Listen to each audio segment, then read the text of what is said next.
जय हिंद दोस्तों, सैनिक समाचारों में आपका हार्दिक स्वागत है। सबसे पहले बात करूंगा हेडलाइंस की। हेडलाइंस में बात करूंगा पेंशन हो गई क्रेडिट, करें चेक और उसमें क्या क्या करना होगा चेक, और उसके बाद बात करूंगा डीए डीआर बढ़ोतरी पर कंफ्यूजन, आखिर 2 या 3 इसका किया है खुलासा। और मैं बात करूंगा सैनिकों के लिए हाई पावर कमेटी गठित, बिल्कुल दोस्तों, और कहा है कि सैनिकों के लिए ट्यूशन फीस माफ और सीटों का आरक्षण उठाएं फायदा। सबसे पहले वो सैनिकों का उत्साह और जोश जो कि सैनिक अपनी ड्यूटी से हटके करते हैं, जरा देखिए वीडियो।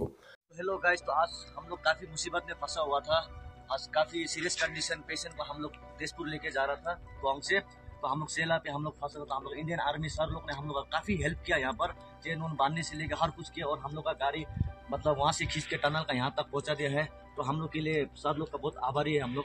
तो उन लोग का सुपरमैन मानते हैं हम लोग। तो उसके लिए तो सर लोग काफी हम लोग मदद किया। तो जय हिंद, जय भारत, जय हिंद।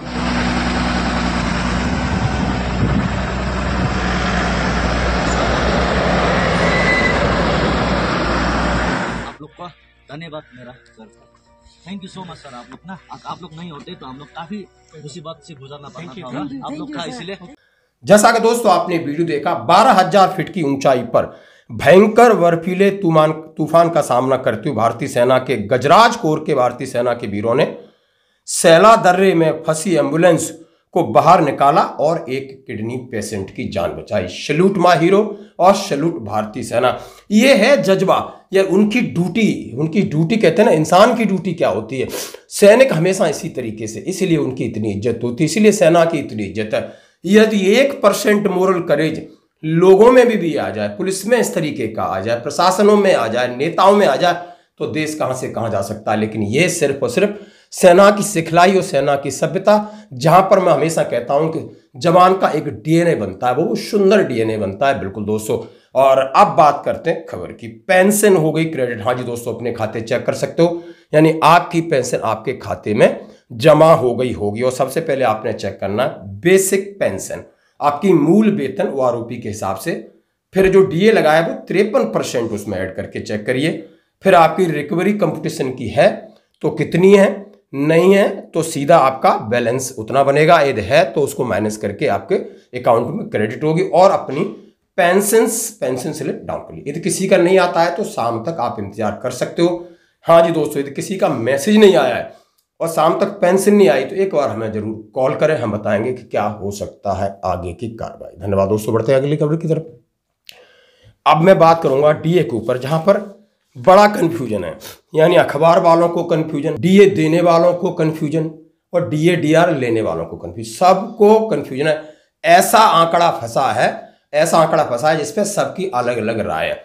कोई कह रहा है 2 तो कोई कह रहा है 3, कोई कह रहा है कब आएगी तो कोई कह रहा है, बिल्कुल जानने का है। जैसे कि फाइनेंशियल एक्सप्रेस क्या कह रहा है, उसके बाद जन जागरण क्या कह रहा है। फाइनेंशियल एक्सप्रेस कह रहा है कि जनवरी में डीए बढ़ोतरी से केंद्रीय कर्मचारियों को निराशा कह रहे हैं। जानिए अगले महीने उन्हें क्या मिलेगा। डीए डीआर 2 साल में संशोधित होता है, सभी लोग जानते हैं।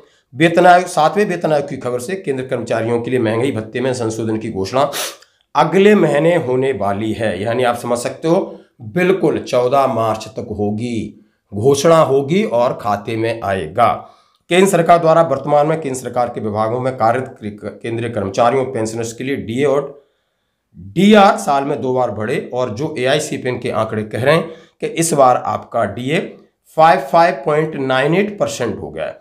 श्रम ब्यूरो के अनुसार दिसंबर 2024 के लिए अखिल भारतीय सीपीआईडब्ल्यू 0.8 गिरकर 143.7 पर आ गया था।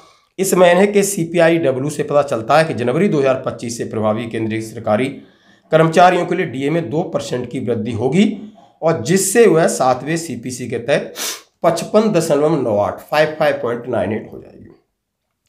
और वहीं पर डीए डीआर की गणना दर के निरपेक्ष मान को की जाती है, दशमलव मान को छोड़कर। इस घोषणा के साथ ही भविष्य में डीए डीआर की सभी अटकलें दूर हो जाएंगी। नतीजन जनवरी 2025 से 55% पर ही मुहर लगेगी। उम्मीद बाकी है। उन्होंने कहा है डीए की गणना कैसे की जाती, महंगे भत्ते में 2% की बढ़ोतरी होगी। अब होगा कब, उन्होंने कहा सीधा सीधा कहा कि ये 2% की बढ़ोतरी आपको केंद्रीय मंत्रिमंडल संभवतः मार्च 25 में डीए डीआर की बढ़ोतरी को मंजूरी देगा। और इसकी घोषणा करेगा। जैसा कि पिछले रुझानों से पता चलता है कि सरकार आमतौर पर जनवरी के DADR की घोषणा मार्च के पहले सप्ताह के आसपास करती है और होली के आगे। अब ये श्रीमान कुछ और कह रहे हैं। उन्होंने कहा है होली से पहले सरकारी कर्मचारियों को मिलेगी खुशखबरी, जानिए कब बढ़ेगा महंगाई भत्ता। उन्होंने कहा है कि इस साल 14 मार्च 2025 को होली है और DADR में बढ़ोतरी होगी और उन्होंने सीधा सीधा कहा है कि लगभग 3% की बढ़ोतरी का हम अनुमान लगा के चल रहे हैं। उन्होंने कहा है कर्मचारी संगठनों के अनुसार, अब इसमें कर्मचारी संगठन कह रहे हैं नहीं दोनों होगा इस बार महंगाई भत्ता। उन्होंने कहा है 3%, इससे कर्मचारियों के वेतन में इतना इजाफा होगा उन्होंने कहा है और पेंशनर्स को भी होगा फायदा। तो दोस्तों इस प्रकार की खबरें जो कि DA के ऊपर थी जो मैं आपके साथ साझा की दोस्तों। तो बढ़ते हैं एक और अगली खबर की तरफ। सैनिकों के लिए हाई पावर कमेटी गठित। जैसा कि आप देख रहे हो कि सैनिक बॉर्डर पर तो परिवार की सुरक्षा करता है हाई कोर्ट, लेकिन उसके परिवार की सुरक्षा कौन करेगा? सैनिक बॉर्डर पर तो परिवार की सुरक्षा जरूरी। उन्होंने कहा यदि सैनिक बॉर्डर पर है तो उसके परिवार की सुरक्षा जरूरी है। यदि वो देश की सुरक्षा कर रहा है, असामाजिक तत्वों हों, पड़ोसियों, रिश्तेदारों, उनके परिवार को प्रताड़ित करते हैं तो सैनिक अपनी ड्यूटी नहीं कर पा रहा। ये बहुत बड़ा निर्णय है, बहुत गंभीर निर्णय है, गंभीर विषय। ये आजकल आम हो गया है। शायद आप मेरी बात से सहमत हो। सैनिकों को सॉफ्ट टारगेट समझा जाता है। उसके बच्चे अकेले रहते हैं, बंदा 2 महीने छुट्टी नहीं आता, लोगों की नज़र पड़ना शुरू हो जाती है। ये जो समाज है ना, ये हमारे पीछे खड़ा होकर के राजनीति करता है और 26 जनवरी 15 अगस्त को भारत माता की जय करता है, लेकिन इनके अंदर बहुत भेड़िए भी छुपे हुए हैं। 4 साल से मैं यही देख रहा हूँ, यही कर रहा हूँ, इसलिए लगता है कि नहीं, सैनिकों को संगठित होना है, सैनिक संगठन बनाना है। कितनी भी कमेटी गठित कर दें, ये कमेटी तभी दबाव मानेंगी जब सैनिक संगठन, और जैसा कि हम हर जगह इसकी बात हमेशा कहते हैं कि आप पहले भी सैनिक थे, सैनिक हो, सैनिक रहोगे, आपका तरीका सोल्जर वाला होना चाहिए बस। और इनमें कहा है कि प्रयागराज इलाहाबाद हाई कोर्ट ने बॉर्डर पर देश की सुरक्षा में तैनात सैनिकों के परिवार की सुरक्षा शिकायतों एक्शन के लिए राज्य सरकार की प्रदेश व जिला स्तर कमेटी को मंजूरी दे दी है। कमेटी को अगले 1 माह में बैठक करने का निर्देश दिया है। राज्य स्तरीय हाई पावर कमेटी के अध्यक्ष मुख्य सचिव होंगे, जिसमें विभिन्न विभागों, तीनों सेनाओं के प्रतिनिधियों को शामिल किया जाएगा।